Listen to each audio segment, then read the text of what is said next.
he said, look at that, and he pointed at the mountain over there, and that whole mountain was just a ball of fire. It was, you couldn't hear yourself It was think. like a jet engine. We were yelling at each other, and we didn't realize that we were, and the whole thing was just burning, and I thought, oh my God, these cows are gonna die, there's nothing we can do, we've gotta go now.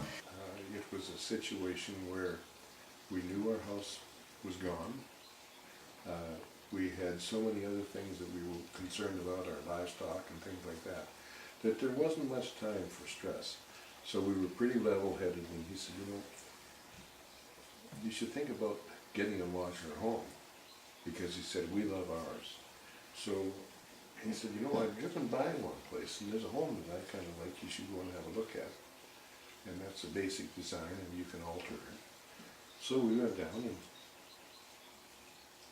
we bought that house in the same day. Yeah, that was great. So 5 days. And that was good. That was Yeah. good emotionally and mentally, because we had a plan. We created a plan, we had a house. In 5 days, we had a house. We knew what we were doing. And I think, in hindsight, that was probably the best thing we did, because we knew a lot of people that, 3 months after the fire, still hadn't decided if they were going to build a house, buy a house, move. And I think that was probably really hard on people. But we had an advantage in the fact that we saw the place burn. We knew it was burned right off the bat. We stayed in the area assisting, so we knew what the area looked like, what the devastation was to the area, what the state was of all the organizations and the people. And then we bought a house right away. So all of our plans were all there. And because we bought our house so early, we were one of the first one to be looking for contractors and people to do things. So when we contacted these people, they were all free to do it. But the longer people waited, then the more delays they had and the harder it became. And I think that was a huge, huge emotional thing for a lot of people, and I knew, and trying to get some of the people just to make their decision. You've got to make a decision. You can't sit in the yard and look at a burned out house. What are you going to do? That's right. Yeah. So, and some people just are moving. I'm going somewhere else. Don't want to live here anymore. It's yucky. Okay, well, at least you have a plan. Yes. So for us, and I think for us, the other thing is that kept, for me, I know, was the fact that we had all these animals. We had all these dogs. A couple of them were ancient, needed care. We had all these horses. We had all the cattle. And our focus was we had to get pens built for our animals so they could come home. We had to get a calving barn up because the cows were going to start calving at the beginning of the year. And to get a dog pen up so the dogs didn't have to live in the truck. Describe how it felt to look and see that your house was burning. There wasn't really much emotion to it. Well, I think we knew it was going, so we knew it was happening, and I think that probably, what I honestly, when we loaded the dogs in the truck and jumped in the truck to go, I felt good, because we had all of our horses, we had almost all of our cattle, we had each other, we had our dogs, and as we pulled away, I thought, we have insurance, and I felt, okay, we're going to be fine, and everything else is just stuff. And what's important is all here in this truck. And, I think that was probably, we left feeling good. We weren't leaving thinking, oh my God, our house is burning down. We left feeling we've done what we can and it's good. And I think that was... And it was fait accompli. It was just a good thing. There was no mystery to it. Yes. It was gone. Yeah. And so that's why I say I think it would have been far worse to have evacuated than have been sitting in Kamloops wondering, did we burn down? Didn't we burn down? the Salvation Army went above and beyond. They were absolutely unbelievable people. And,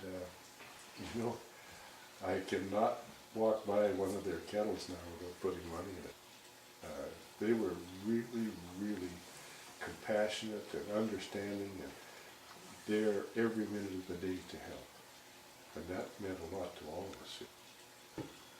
Yeah, I think it was for me it was a lesson in humanity and what people are willing to do for their fellow man and what they're willing to extend in one way or another, whether they are giving you a pan or they're giving you a fingernail brush or they're giving you boxes and boxes and boxes of goodies. I mean, it was amazing how much give there was in people. In fact, it was overwhelming. It was embarrassing.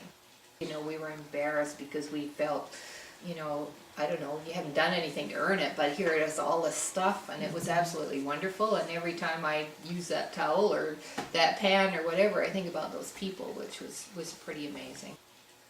So when the Mennonites came, that was good, because they were able to embrace people and extend a hand and say, come with me, you know, or I'll give you a hand, or, well, I can clean up your yard for you. Life is precious. The people you love are precious. If you have animals and you love them, they're precious. But all that stuff that you've gathered is exactly that. It is just stuff. And although there are days when I think, oh, I lost that, I don't need to go there, because we're here, we're happy. When we drove away from the house, we knew what we had with us and we knew what was in the house. But they were memories, you know. You could get a lot of stuff from your parents or gifts or whatever that you keep because they're memories, but there are memories, and they probably didn't mean a whole lot to anybody else, but to us they did. But we have the memories, so we really didn't need the item. And I've learned to utilize what I have and not to be a hoarder, because I think I'm a bit of a hoarder as far as keeping nice stuff and never wearing it or whatever, or not opening that box of chocolates because I'll save it for a rainy day.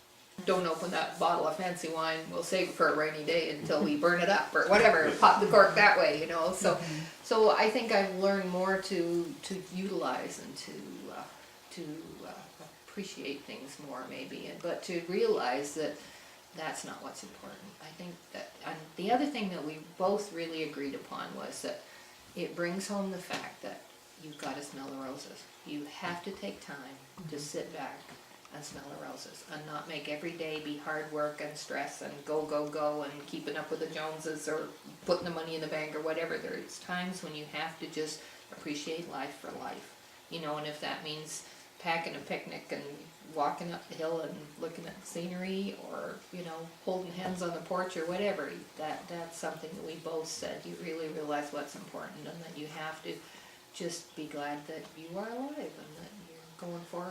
And I think that was a biggie for both of us. Yeah, all the things that we worked for and our plans for our secure future were gone, and we have each other, and that's enough.